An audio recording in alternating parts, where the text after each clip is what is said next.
Buenas nuevas para todos, esperemos que sigan con esa alegría en sus hogares.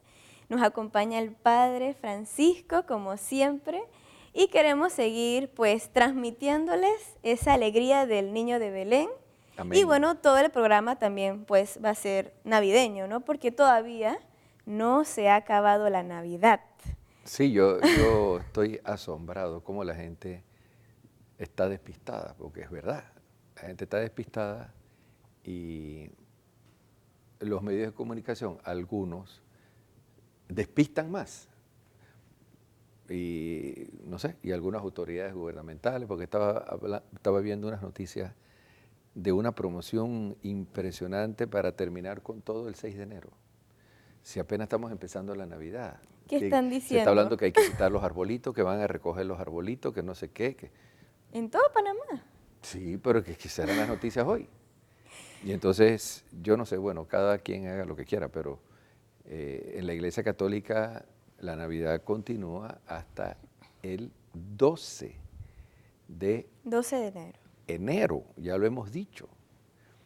Y no hay por qué quitar adornos ni arbolitos antes de esa fecha. No hay Ya van a ningún quitar los motivo. Es más, adornos. después de esa fecha, y yo aquí quiero aclarar que en caso tal que quieran quemar arbolito y todo, siempre se hace en la segunda quincena de enero, no en el 6. Si Sí. estamos en Navidad. Por eso, padre, es que vamos a hablar aquí del 6 de enero, de esa fiesta, porque quizás las personas no comprenderán, pero esta fiesta de los Reyes Magos es bien importante, porque acaban de llegar los Reyes Magos ahora. Entonces, Están llegando todavía. bueno, Están llegando, con ¿no? los camellos, no sé a qué pasó, Aquí no tienen camellos no usted aquí tienen camellos. en su pesebre. Bueno, padre, para el próximo año. No, pero vamos a aclarar que en la Biblia no aparecen los camellos de los magos. ¿Cuál era el En ninguna carruaje? Biblia. No aparecen los camellos. ¿En qué venían? Ese es el punto. Ay, no. Pero vienen de Bueno, se Oriente. asume que venían en Se camellos asume. porque venían de Oriente y tenían que atravesar el desierto. Pero María y José atravesaron el desierto para llegar a Egipto sin camello. La lógica. Entonces se podía atravesar sin camello. Pero lo más probable, toda vez que estos magos venían de Persia y que pertenecían a una tribu que se llamaban Magoi, es lo más común, lo más lógico pensar que tuvieron que utilizar camellos. Segundo, tampoco dice en la Biblia que eran 3. Tampoco. No, ¿dónde dice en la Biblia que eran 3? Bueno, Es más, en un tiempo se pensó que eran 5 o 4. En las catacumbas hay frescos donde dibujan 4 magos. Y algunos padres de la iglesia hablaron de 5 magos. y cuando uno vaya a Belén, ¿hablan algo de eso? ¿Usted que ha ido, pues? Yo todavía no tengo esa No. dicha. La tradición menciona 3 por los dones que le ofrecieron al niño, que eran 3 dones, oro, incienso y mirra. Pero pudieron haber sido 3 dones ofrecidos por 5 o 6 o 10 magos. Aunque también decían que no solamente venían ellos 3 tampoco, sino que venían con más personas, porque como eran reyes, Pero tampoco dice que eran reyes. ¿qué eran? Ya.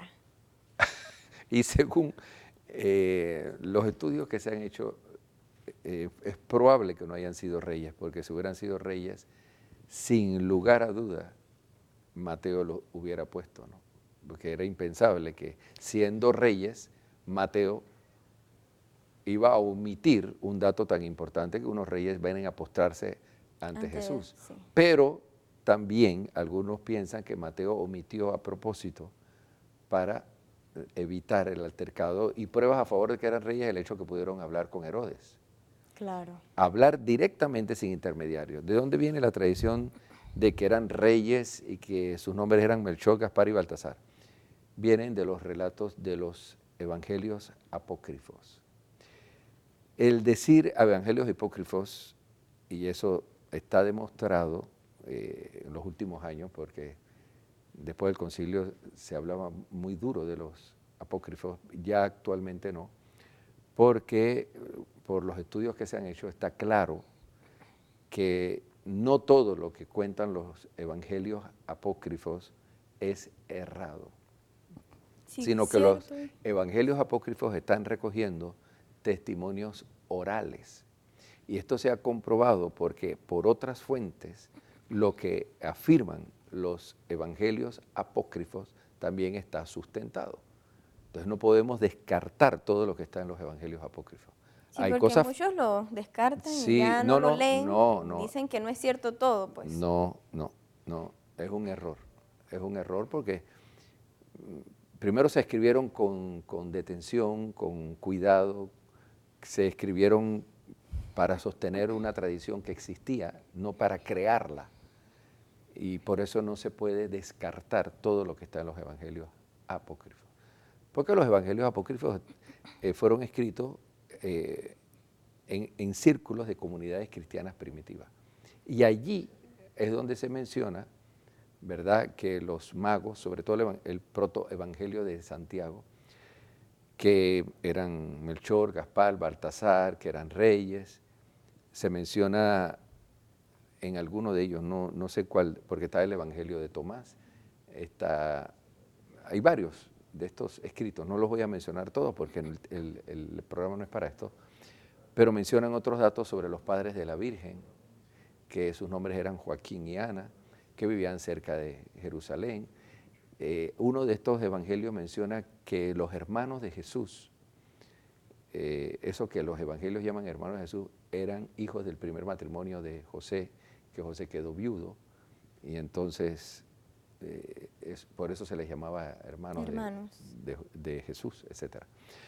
En fin, hay muchos estudios sobre esto, y sería interesante más adelante tocar estos temas, ¿no?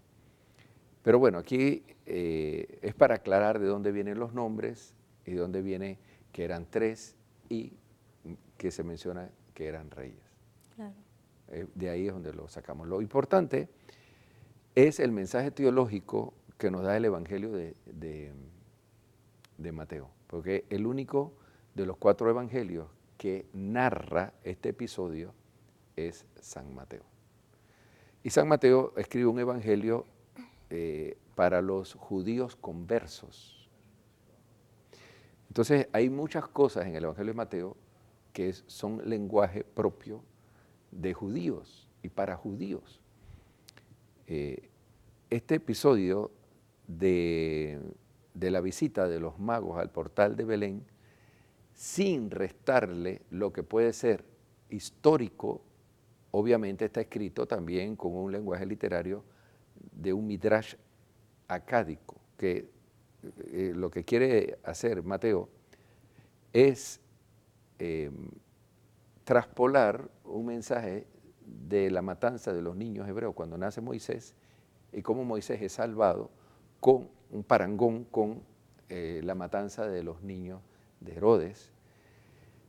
Y como bien menciona Mateo, y que dice, como dice la Escritura, de Egipto llama a mi hijo, aquí el Mesías, que es Jesús, representa a Israel que regresa del exilio en Babilonia. O sea, sin lugar a duda, Mateo, que es teólogo, porque aquí también hay que aclarar, que los 4 evangelistas son teólogos. Ellos están escribiendo con un lenguaje teológico.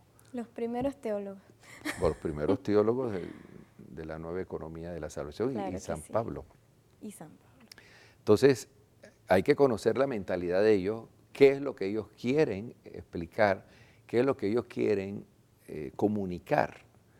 Entonces, ya repito, ¿no?, sin poner en tela de duda si el episodio es histórico o no, hay un mensaje teológico, que este niño que ha nacido en Belén no solamente viene a salvar a los judíos, sino también a los gentiles.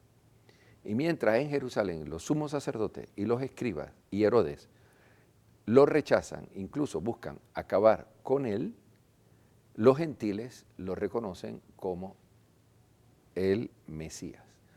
Entonces, ese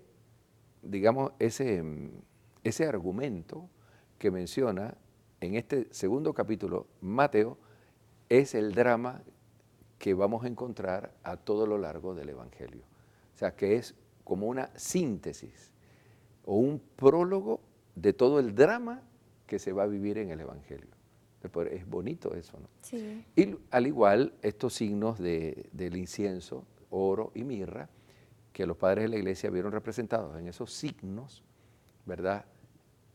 Aspectos de la personalidad de Jesús, verdadero Dios y verdadero hombre que es adorado. Sí, porque son dones también grandes, no cualquiera tampoco podía brindar, que es lo que usted ya refuerza lo de los magos, pues. Sí. El oro que es propio de los reyes en la época de Exacto. Jesús. No cualquiera tenía oro en su casa y usaba prendas de oro.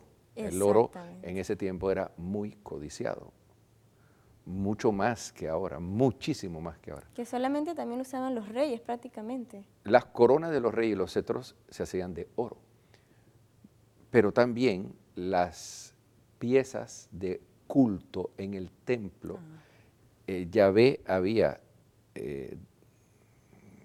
estipulado que debían ser de oro, el incienso de oro, el altar de los sacrificios de oro, muchos de los implementos que se utilizaban para los sacrificios eran de oro. Entonces el hecho de que le están ofreciendo oro a Jesús, están viendo en él no solamente un rey, sino un Dios. Un Dios.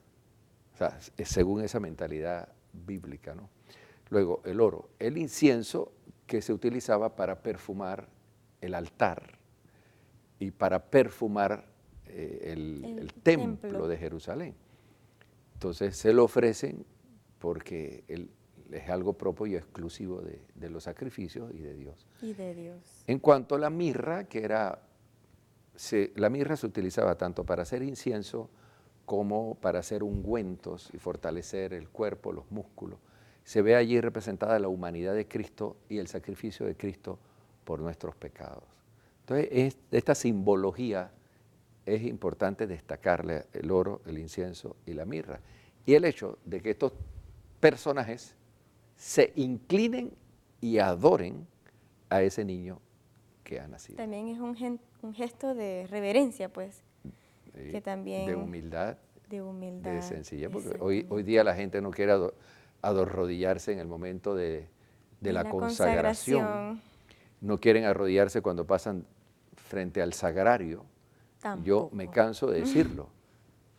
Me canso de decirlo. Yo pareciera que fueran musulmanes o hebreos, yo no sé, o ateos, porque entran a una iglesia y no saludan a Jesús. Y termina la misa y eso es como si fuera un parque, todo el mundo habla y hola, ¿cómo estás? Y Jesús está presente allí. Claro. Yo pienso, hermana, es una opinión personal, no quiero juzgar, pero por la actitud de la gente, yo pienso que muchos católicos no están convencidos de que Jesús está allí en cuerpo, sangre, alma y divinidad. De que Jesús es Dios también, porque... Yo pienso, porque para comportarse de esa manera, hermana. Claro. Al igual, gente que va a comulgar y tienen años de no confesarse. Una persona que tiene años de no confesarse no puede comulgar, no puede comulgar. Y no es ella la que decide. El apóstol Pablo dice claramente en sus cartas que aquel que comulga el cuerpo del Señor indignamente come y bebe su propia condenación. Eso está escrito en la Biblia. Claro. Y el catecismo lo aclara y lo explica muy bien. Sí. Pero hay gente soberbia, tan soberbia que no quieren confesarse y dice yo no le he hecho daño a nadie, yo examino mi conciencia, yo estoy bien. Entonces, por esa soberbia muchos también se pueden condenar. El mayor pecado es la soberbia. Sí, importante la confesión, Padre. Así que bueno, vamos a un pequeño cambio, Padre, y volvemos. Vale.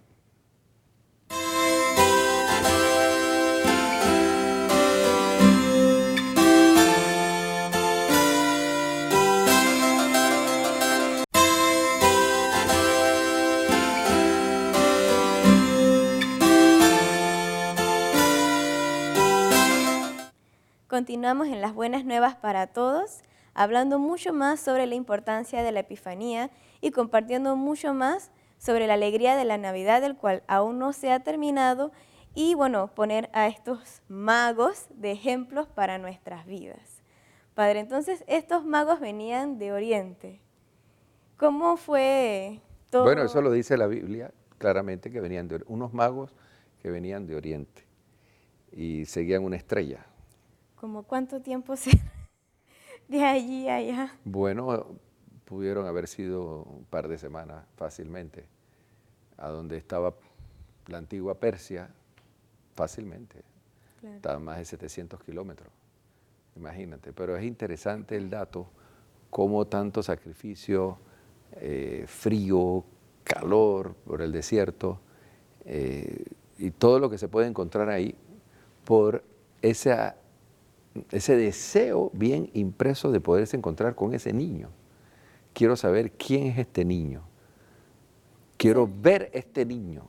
Y entonces dejar todo y no ir con las manos vacías, sino ofrecerle algo a ese niño recién nacido que me quiero encontrar. Y dice el Evangelio de Mateo que cuando llegaron a Belén entraron a la casa. Habían dejado José y María la gruta donde había nacido Jesús. Ya no había razón del por qué estar oculta, que nadie va a dar a luz con la casa llena, Claro. de la casa de José. Entonces María da luz en una forma privada y luego ya entran y se instalan en la casa. En la casa. Y según los datos del Evangelio de Mateo, es muy probable que José y la Virgen ya tenían pensado de instalarse definitivamente en Belén. Entonces aquí hay que aclarar de que José y María fueron de Nazaret a Belén no solo para empadronarse a razón de un censo, aprovecharon la oportunidad del censo para instalarse definitivamente en Belén. Belén. ¿Por qué? Porque José tenía planeado quedarse en Judea, eso lo dice claramente el Evangelio de Mateo, pero en un sueño se le dijo que no, porque reinaba Arquelao, que era hijo de Herodes, y no era Podía, lo conveniente. sí. Entonces ahí fue donde decidió regresar a Nazaret. Digo regresar porque María era de Nazaret o Sí. vivía en Nazaret, pero querían quedarse en Belén. Eso es interesante porque como San José y María conocían la tradición bíblica, conocían la palabra de Dios, iban a la sinagoga, los dos eran judíos. Obviamente ellos dicen, si este es el Mesías tiene que estar aquí en Belén, en ningún otro sitio. Pero Belén dista 6 kilómetros de Jerusalén. Bueno, ellos pensaban que era el lugar propicio, pero el ángel le dice, no, mejor que vaya a Nazaret. Y después de Egipto, de ese exilio en Egipto, porque Herodes, según algunas tradiciones, Herodes todavía en Egipto los buscaba. Y dice la tradición antigua que ellos cambiaban de sitio estando en Egipto después de 2, 3 años, incluso algunos dicen que hasta 4 años que estuvieron en Egipto, entonces iban a regresar a Belén, pero ahí fue donde el ángel le dijo, no, mejor que vaya a Nazaret, y se instalaron ya definitivamente en Nazaret. Es interesante, padre, porque quizás también las familias de hoy digan, bueno, es que San José y la Virgen, ellos tomaban sus propias decisiones, cuando realmente no fue así, sino que justo la intervención de Dios les ayudaba a ellos a tomar decisiones en la familia. Entonces también la familia sagrada es un ejemplo para las familias de hoy, ¿no? Que deben de poner su vida, Pero su como usted familia en las manos dice, de Dios. como usted dice también, las familias deben esperar que Dios intervenga en sus vidas. Exactamente. Dios La nos deja, esperanza. nos deja en libre albedrío, porque fuimos creados para el libre albedrío. Pero cuando una familia ora, una familia es santa, una familia busca a Dios, practica los sacramentos, vive con Él, en un momento de dificultad, Dios, claro que le va a hablar, incluso puede hasta intervenir de una manera Milagrosamente. extraordinaria para Exactamente. hacerle ver lo que debe hacer en un momento de dificultad, ¿no? El problema es cuando la gente no sigue a Dios como debe, y cuando la gente está dividida, y el corazón está dividido, y cuando la gente está en el pecado. Y entonces, claro, no les puede ir bien. hasta los magos, ¿no? Se dejaron también llevar por el mismo Dios, pues. Eso es. Fíjate, sin ser bautizados, sin ser judíos, sin conocer los profetas y la ley y todo, ellos algo interiormente es lo que llamamos en teología las semillas del verbo, las semillas de la presencia de Dios en la conciencia. ¿Qué es donde se puede explicar eso de las semillas, Padre? Ahí Dios le habló a ellos en su conciencia y los movió a ir a Belén porque eran buscadores de lo absoluto, eran buscadores de la verdad. Esto es interesante porque hoy día la soberbia del hombre muchas veces lo aparta de Dios y lo hace rechazar a Dios y no creer en Dios. Y claro, mientras sigan con su soberbia no lo van a encontrar. Incluso se pueden apartar de Él, o blasfemar, o meterse en cosas feas como el satanismo, la santería, la masonería y tantas cosas que hay raras por allí. Sí. Pero Dios le habló a ellos en su conciencia. Entonces las semillas de esa presencia de Dios que dice el concilio, lo llama como las semillas del verbo, es decir, esa presencia incipiente de Jesús antes de recibir los sacramentos, lo que llamamos semillas del verbo, que todo hombre lo tiene, sin ser bautizado. Dios le habla a todo hombre en su conciencia y todo hombre en su conciencia lleva las semillas de la verdad, las semillas de la fe. Dios se comunica con todos los hombres. Sí, porque si no, no nos pudiéramos comunicar con Dios, si no fuese así. Aparte que Dios nos creó a su imagen y semejanza. Así es. O sea, todo nuestro ser está lleno de Dios. Bueno, el que pueda creer o no, es así. Y entonces esta solemnidad celebra la manifestación de Jesús a los gentiles, por eso se llama Epifanía, manifestación de Dios. Manifestación de Dios a los gentiles. Y vemos en la Biblia varias manifestaciones de Dios. En el calendario ortodoxo y católico se celebran esas manifestaciones, ¿no?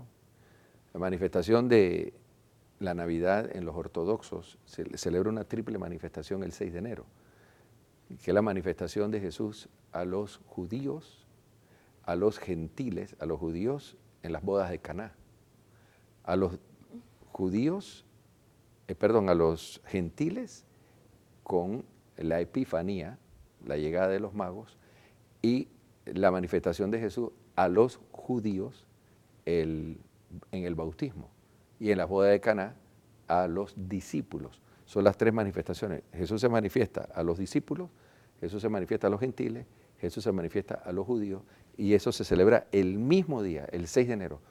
El 6 de enero, sí, entre las iglesias ortodoxas, incluso algunas ortodoxas católicas, porque hay iglesias ortodoxas católicas y ortodoxas no católicas. Entonces, es una fiesta grande, no es para quemar arbolito.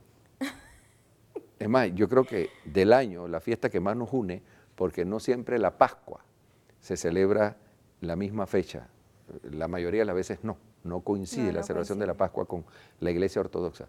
Sin embargo, el 6 de enero sí. El 6 de enero nosotros estamos celebrando siempre, aunque no siempre es día de precepto que se celebra el domingo. El 6 de enero siempre hacemos memoria. Siempre hacemos memoria.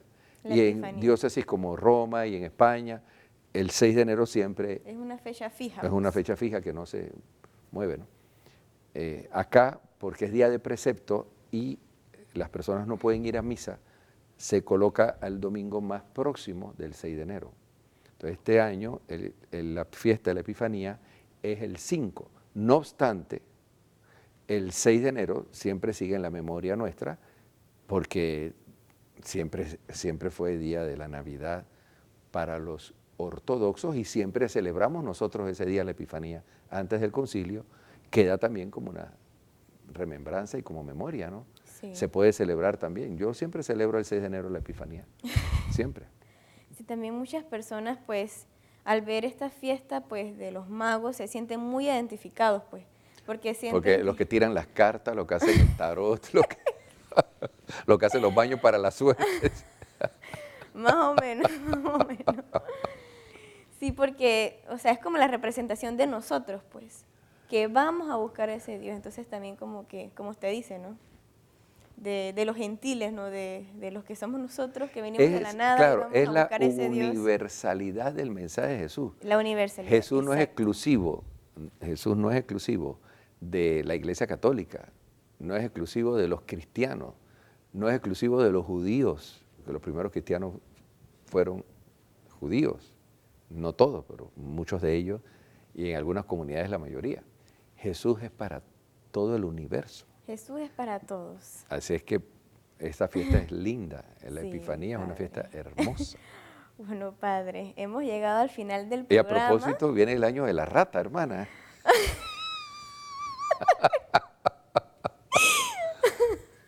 Tenemos que celebrar el año de la rata. Bueno, no sé qué va a pasar de ahora en adelante. Feliz Año Nuevo de las ratas, padre. ¿Qué Feliz vamos a año nuevo de la rata, ¿qué vamos a hacer? Sí, Sí, ¿qué vamos a es hacer? una manera de hacer Sí, entonces ahí en los comunidad calendarios también, salen ¿no? los animales que vienen. Vamos a crear el Según el calendario, horóscopo padre. chino, viene el año de la rata, de la rata de metal. Ay, madre. Bueno, padre, queremos que usted nos ayude a invitar a todas las personas al pesebre.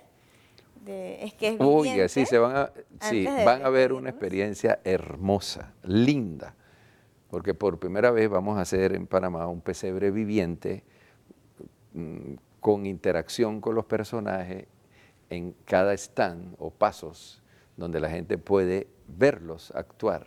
Y preguntar. No es una obra de teatro, es una representación del Belén, como fue en la época de Jesús. No todos los personajes que existían en Belén, pero ojalá pudiéramos tenerlos todos, pero están muchos de ellos, qué es lo que hacían, cómo vivían, cómo interactuaban. Y entonces, claro, lo más importante de todo esto es Jesús, María y José en el pesebre. Esto va a ser el 5, 6 y 7, es decir, domingo, lunes y martes, en el exterior del Templo de Nuestra Señora de la Esperanza, en Condado del Rey. Condado del Rey a las 7 de la noche, de 7 a 9:30. Y hay que, bueno, se entra por olas, ¿no? Sí. Porque es así. No pueden entrar así el que quiere. Tienen que esperar que haya un grupo, como se hace allá en Disney, en los parques, que se entra por hay que esperar. olas. Porque va a haber un guía que los vaya Jesus a hacer Land. el recorrido. Exacto. Jesus Land. Sí, también pueden venir vestidos también de la época, así que Uy, eso va a ser difícil. sí, hermano. va a haber danza hebrea, así que bueno, va a haber de todo. Así es. Así que bueno, nos despedimos de ustedes y gracias por su sintonía. Que Dios lo bendiga.